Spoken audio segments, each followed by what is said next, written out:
Freya and the Frost Giant. Once upon a time, in a land of perpetually chilly noses and perpetually surprised-looking reindeer, lived Freya. She wasn't your typical hero. She was mostly known for her ability to eat pickled herring faster than anyone else in the village, and for her sled, Swiftwind, which had a tendency to veer sharply left whenever it saw a particularly shiny pebble. Now, Thrym, the Frost Giant, was a grumpy fellow. Imagine a giant snowball with eyebrows and a serious case of the sniffles.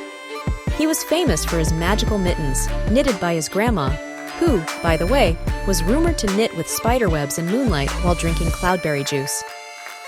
One morning, Thrym woke up and discovered his mittens were missing. "My mittens!"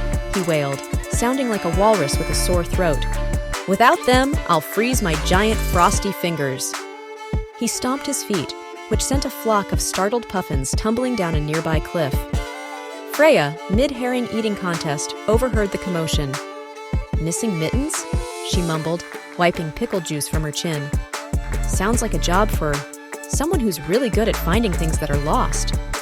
First, she visited the Whispering Woods, where the trees were supposed to be wise, but the birch tree just kept repeating, "Squirrel, acorn, squirrel," because apparently it had a very short attention span. Luckily, a raven landed on her head. "I saw a bunch of ravens fighting over something glittery," it squawked, pecking at her hair. Freya followed the raven to the frozen falls, where she found the ravens indeed fighting over a mitten. One raven was trying to wear it like a giant hat, another was using it as a nest, and a third was attempting to use it as a very impractical parachute. "Hey, that's not a toy!" Freya yelled, waving her herring-stained hand. The ravens, startled, dropped the mitten and scattered, leaving behind a trail of shiny feathers and a very confused-looking puffin wearing the mitten. But where was the other mitten?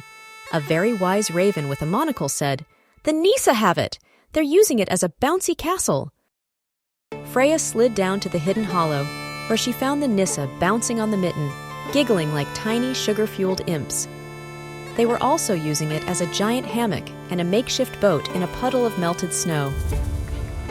"That's not a bouncy castle," Freya exclaimed. "That's Thrym's mitten." The Nisse, who were surprisingly polite for tiny mischief makers, blushed. "But it's so springy," one squeaked. "If Thrym doesn't get it back, he'll freeze his giant, frosty, well, everything," Freya explained. The Nisse, feeling guilty, gave her the mitten, but only after making her promise to tell Thrym to knit them tiny, bouncy, castle-sized mittens. Freya returned to Thrym, who was now shivering so hard that his teeth were playing a tiny ice xylophone. She gave him the mittens, and he instantly warmed up, his giant, frosty fingers. He even knitted tiny, bouncy castle-sized mittens for the Nisse, who then held the first ever Nisse mitten bouncing championship. And Freya? She went back to her herring eating contest, where she won by a landslide. Remember, kids, a mitten can be a hat, a nest, a parachute, a bouncy castle, or even a tiny boat. Use your imagination, and you might find unexpected uses for everyday things. Love the story?